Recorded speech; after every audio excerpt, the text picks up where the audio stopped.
Olá, você está ouvindo o CB em Foco, canal de comunicação e entrevista da Universidade Castelo Branco, a universidade número 1 em saúde na Zona Oeste. E hoje, 18 de outubro, comemoramos o Dia do Médico, uma data muito especial para profissionais e todos envolvidos que têm, de certa forma, conexão, relação com a área da saúde. E para falar dessa data tão especial e também do futuro dessa profissão tão nobre no Brasil e no mundo, eu tenho a honra de conversar com o médico, professor doutor e vice-reitor da Universidade Castelo Branco, Aníbal Gil Lopes. Ele tem uma experiência com a educação médica que não tem paralelo no Brasil. Além de membro da Academia Nacional de Medicina, Academia de Ciências Latino-Americana, Pontifícia Academia Pro Vita no Vaticano, é autor de inúmeros artigos e estudos publicados no Brasil e no exterior. Sabemos que no Brasil a medicina atravessa um período de intensas transformações e desafios. O país enfrenta questões como a necessidade de modernização das práticas e tecnologias, de melhoria da qualidade do ensino médico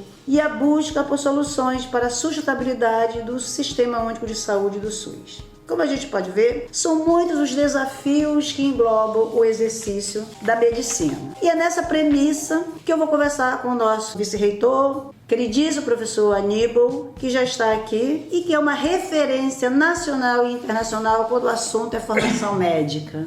Professor, seja muito bem-vindo. Antes de eu fazer a primeira, da gente entrar no assunto específico, gostaria que o senhor saudasse nossos ouvintes e falasse que a gente sabe que, além de vice-reitor, o senhor é um dos responsáveis pela criação, evolução e estruturação para que o curso de medicina da UCB tenha a qualidade que tem hoje. Em primeiro lugar, gostaria de agradecer imensamente a possibilidade de estar aqui conversando com vocês.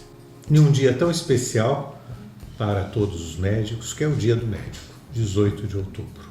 E sempre que a gente fala em medicina, uma pergunta que me vem repetidamente: quando é que a medicina, historicamente, ela começou? Quando é que eu determino o início da medicina? E eu imagino que a medicina tenha começado naquele momento em que alguém, vendo o outro caído, desprovido de forças, insuficiente, não é? Foi capaz de se debruçar sobre o outro, levantá-lo, cuidar dele com aquilo que ele era capaz de fazer. Medicina, essencialmente, ela nasce com esse voltar-se para o outro, para o cuidado do outro, na sua falência física, orgânica, psíquica, inclusive. E, obviamente, a medicina tem uma longa história, porque ela começa, eu diria, na pré-história. E o que diferencia a medicina da pré-história, a medicina de 1000 anos atrás, 500 anos, 100 anos atrás, é a evolução tecnológica. Certamente, do ponto de vista de cuidado do outro, de relacionamento humano, a medicina ela tem uma continuidade.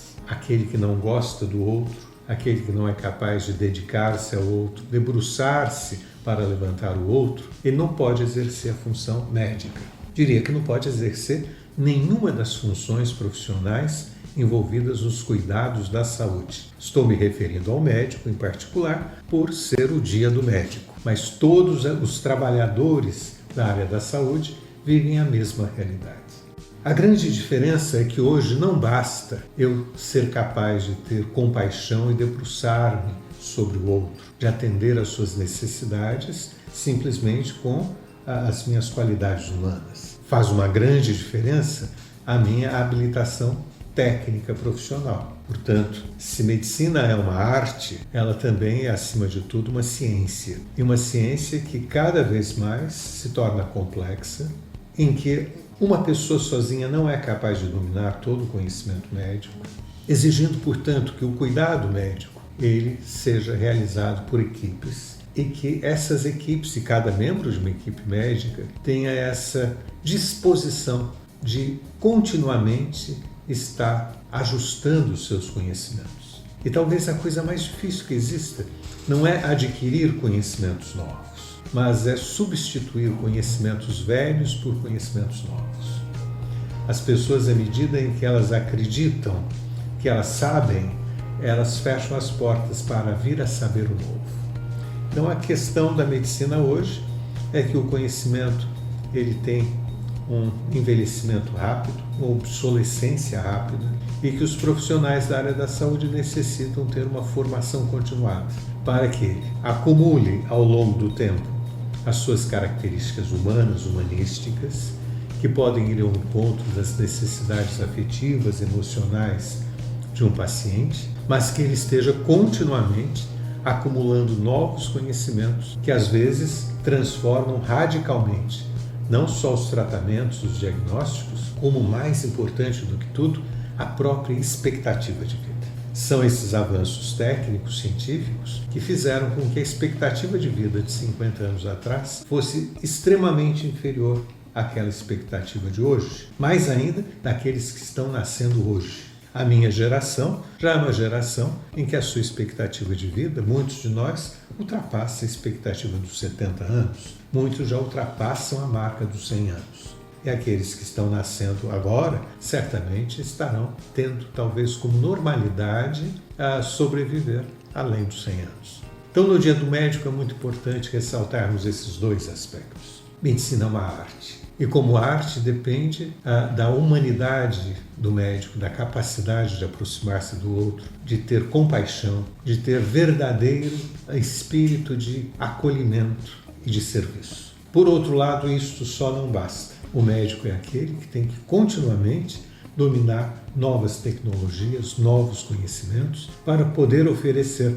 ao paciente aquilo que de melhor a ciência pode lhe proporcionar. Excelente reflexão para esse dia. Incrível como o senhor consegue conectar a ciência com a prática, com uma perfeição, com uma reflexão profunda. E a partir dessa belíssima reflexão que o senhor trouxe para a gente, eu queria perguntar para o senhor o seguinte: a ascensão da medicina e o uso crescente da inteligência artificial, assim como os avanços da medicina de precisão, estão moldando muito rápido o campo, exigindo que tanto profissionais como instituições de ensino se adaptem a essas novas realidades.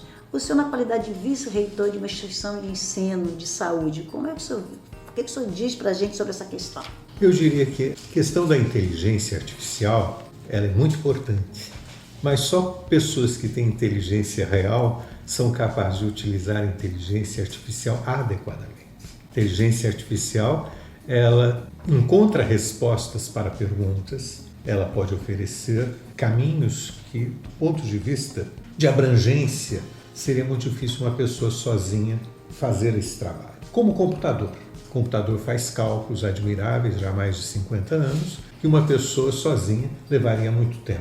Mas, para que eu seja capaz de interagir com a inteligência artificial, eu tenho que ter uma inteligência real, natural, muito desenvolvida. Por exemplo, o elemento-chave de uma inteligência artificial são palavras. Se o meu vocabulário é pequeno, eu estarei trabalhando com uma inteligência artificial de uma forma muito precária. Se eu não tenho capacidade de compreender informações para fazer novas perguntas, a inteligência artificial ela me dará respostas restritas. Então, mais uma vez, a questão da educação, ela antes de perpassar as tecnologias, ela passa pela formação da capacidade de compreensão, capacidade de argumentação, capacidade de saber ler, compreender um texto, formular ideias, capaz de ter a habilidade da abstração, sair daquilo que é concreto para formular conceitos, grandes perguntas. E esse é o grande desafio educacional de todos os tempos e talvez mais hoje, porque existe uma tendência a se imaginar que eu não preciso cultivar a minha formação,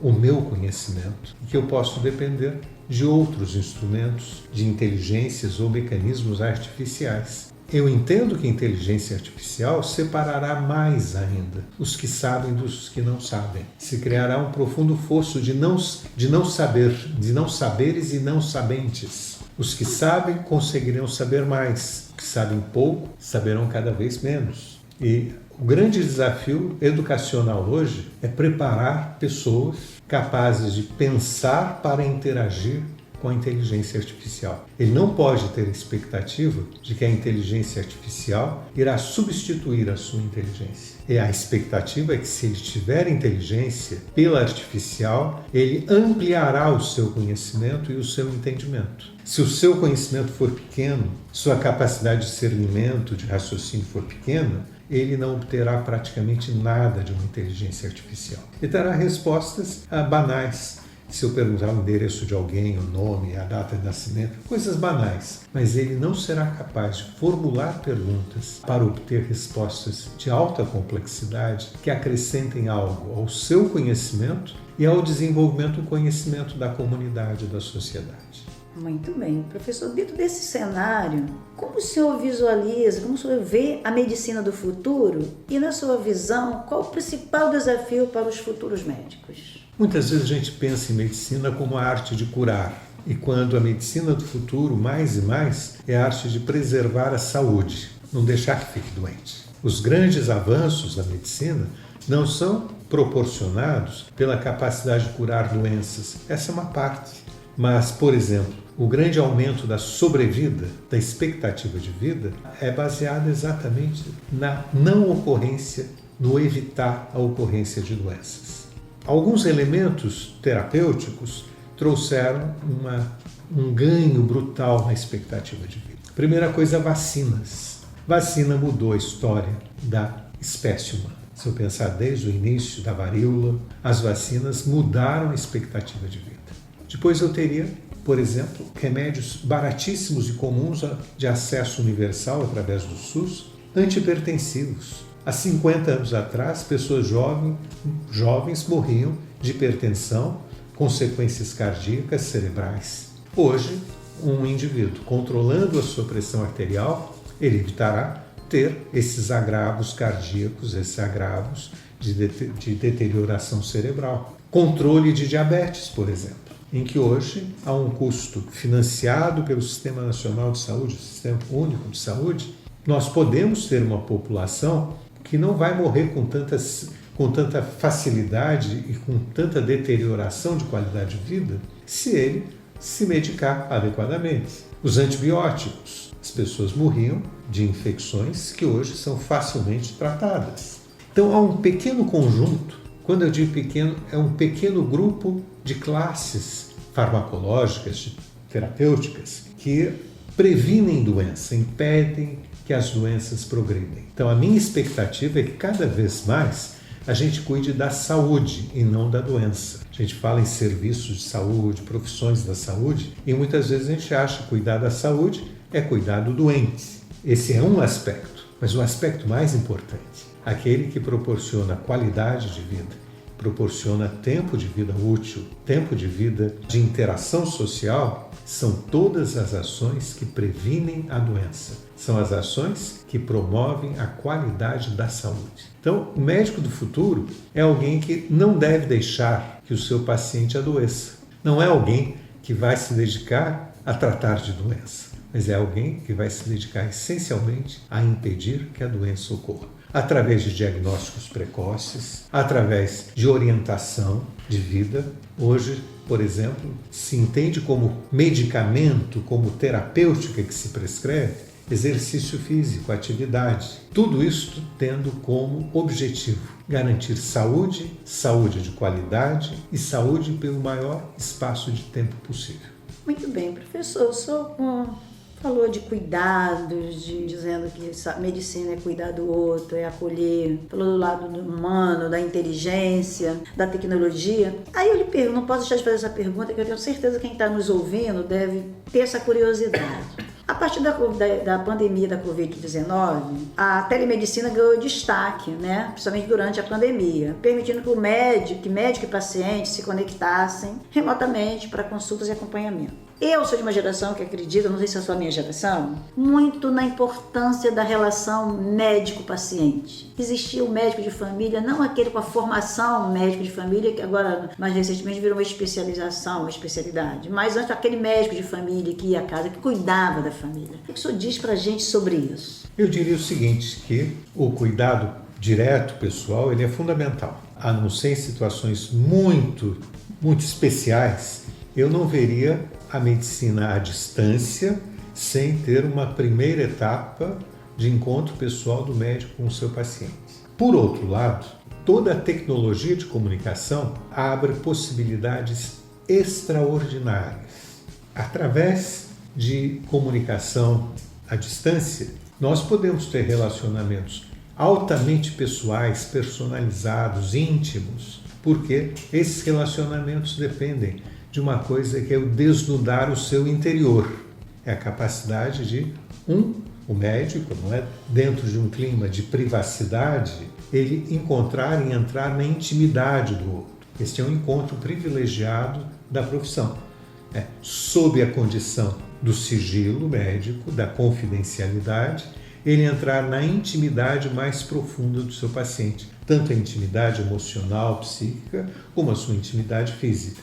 Isto é possível. Inúmeras coisas deste tipo são perfeitamente viáveis e com uma capacidade resolutiva muito grande à distância.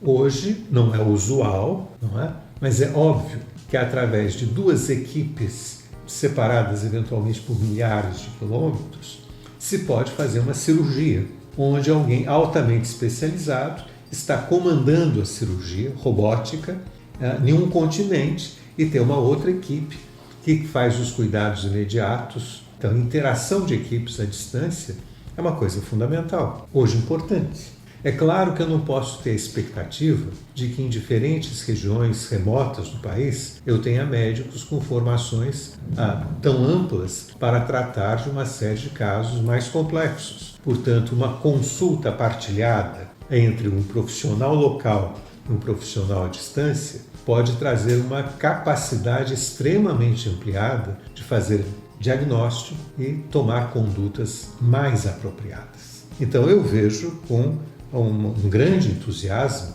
todas as possibilidades que a tecnologia nos traz, sabendo que tecnologia ela é boa se ela for bem utilizada. A coisa que para mim é mais irritante são as altas tecnologias banalizadas para serem usadas para coisas inúteis. Eu diria que hoje um dos problemas de saúde mental, saúde em todos os sentidos, são as apostas eletrônicas que estão na mídia.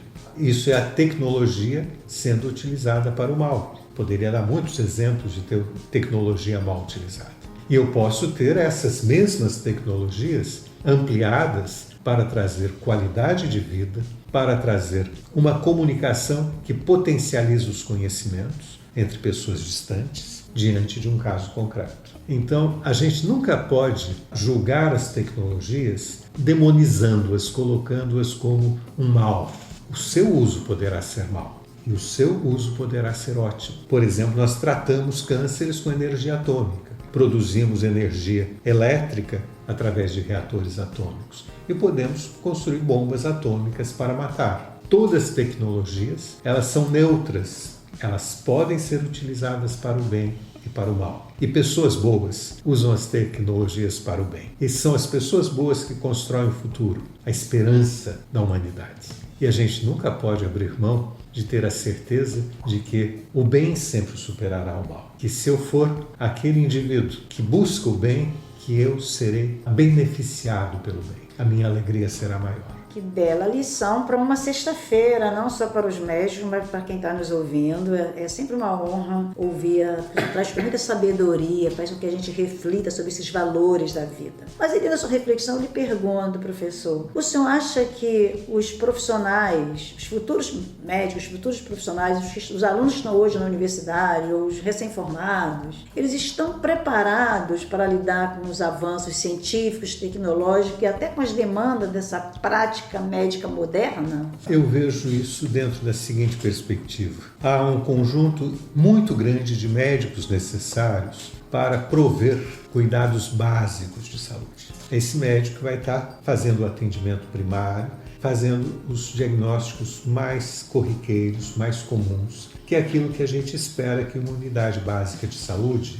ela faça no tratamento primário. Ali eu devo ter uma expectativa, digamos, de que 80% dos casos trazidos a uma unidade básica, que eles ali sejam resolvidos. São casos simples. É uma febre, uma gripe, uma virose e várias outras coisas que são as doenças comuns do dia a dia. Então, a grande maioria de nossos médicos, eles são generalistas, como prevê o próprio Ministério da Educação nas suas diretrizes curriculares. O médico deve ter uma formação generalista, humanista. É este indivíduo que fará o primeiro atendimento. Depois eu terei que ter pessoas, médicos, não é?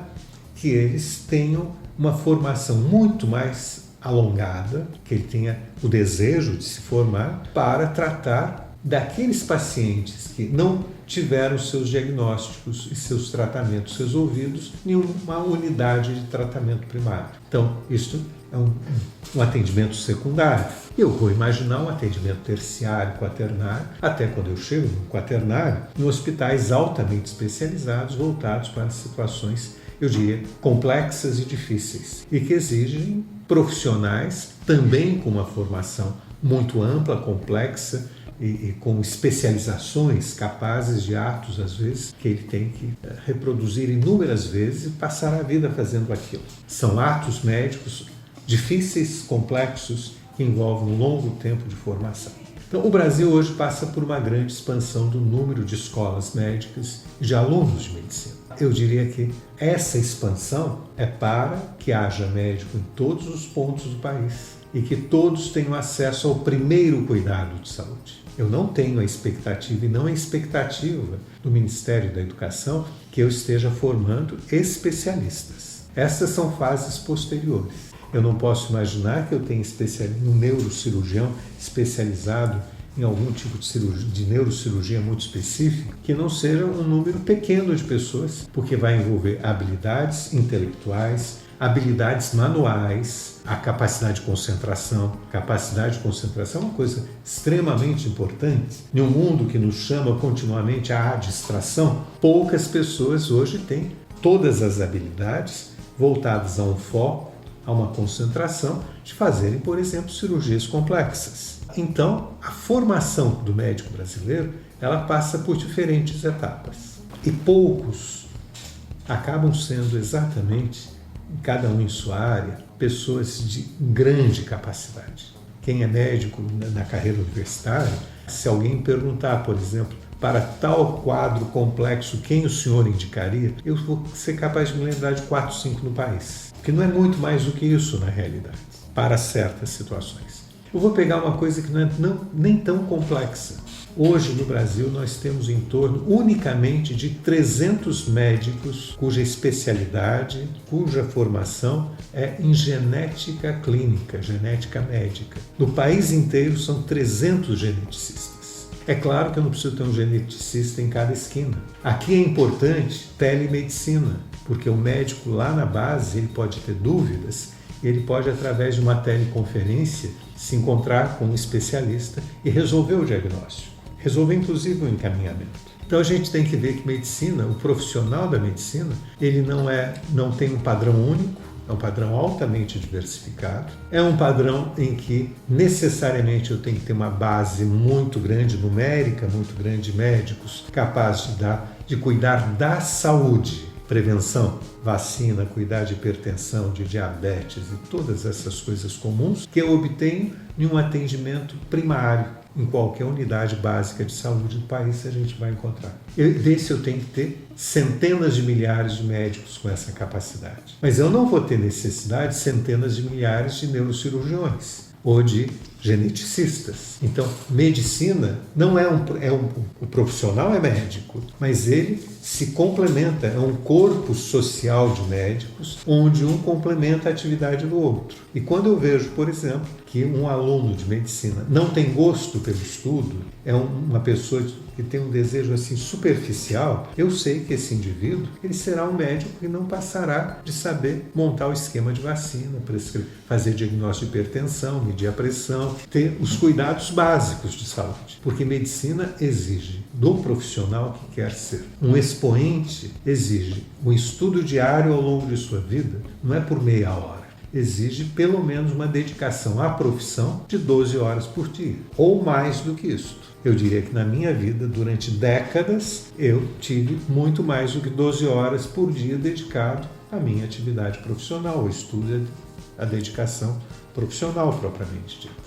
Então, isso também é uma coisa que a gente não pode perder de vista. Medicina, na sua excelência, ela é extremamente exigente. Eu só conseguirei ser muito bom se eu tiver a disposição de comprometer-me com o estudo, a prática e o atendimento. E só poderei fazer isso se eu gostar do outro, que eu só posso ser médico se eu gostar da pessoa a quem eu vou atender e cuja saúde eu serei de alguma forma o guia que guiará essa pessoa nos melhores caminhos possíveis. Nossa, eu não poderia encerrar essa conversa de uma forma mais bonita. Eu agradeço imensamente a sua participação. Eu ficaria a tarde inteira aqui conversando com o senhor, mas o tempo não nos permite. E para finalizar, eu gostaria que o senhor fizesse suas considerações finais e falasse um pouco para a gente como é que está o curso de medicina na UCB. Muito bem.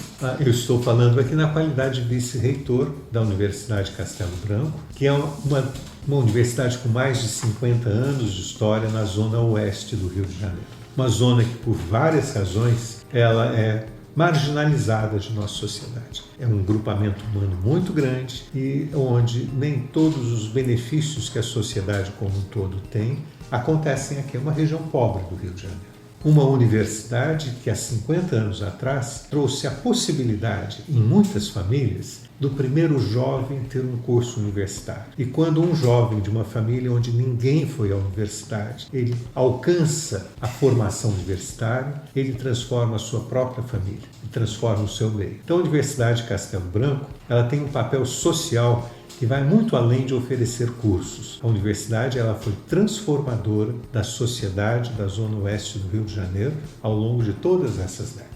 E ela hoje tomou, nos últimos tempos, eu diria, um passo ousado de criar uma faculdade de medicina na região oeste do Rio de Janeiro.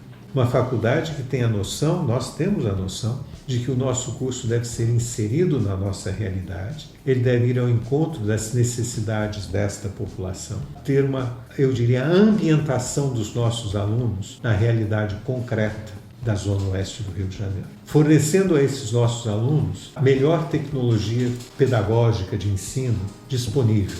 Temos laboratórios modernos, oferecendo a possibilidade realmente de ele se tornar um grande profissional. Eu gostaria de aproveitar esse Dia do Médico para fazer um convite a todos, porque no dia 26 de outubro, o dia inteiro, na nossa universidade, aqui na Avenida Santa Cruz, 1631, nós teremos a universidade aberta, onde todos vocês são convidados a vir a conhecer a universidade, onde nós teremos, por exemplo, estudantes e profissionais das diferentes áreas para fazer palestras, para eventualmente fazer diagnósticos de algumas doenças, esses mutirões de diagnóstico. E é mais do que isso, para que você venha, conheça o nosso campus, conheça nossos laboratórios, nossos professores, e vocês são todos bem-vindos à nossa universidade. Venham no dia 26 de outubro, a qualquer hora do dia, participar da nossa universidade aberta.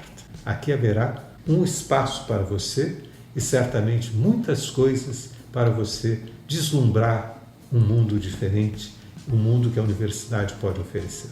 Professor, muitíssimo obrigada pela sua participação. Fica o convite para quem está nos ouvindo. Com certeza o evento vai ser um sucesso. Eu agradeço imensamente em nome da UCB a sua participação. Este foi o UCB em Foco, podcast exclusivo da Universidade Castelo Branco, disponível na sua plataforma de áudio preferida. Esse episódio contou com a participação de direção e edição de áudio de Bruno Silento. Eu sou a Elza Calazans e agradeço muito a sua audiência e te espero no próximo episódio.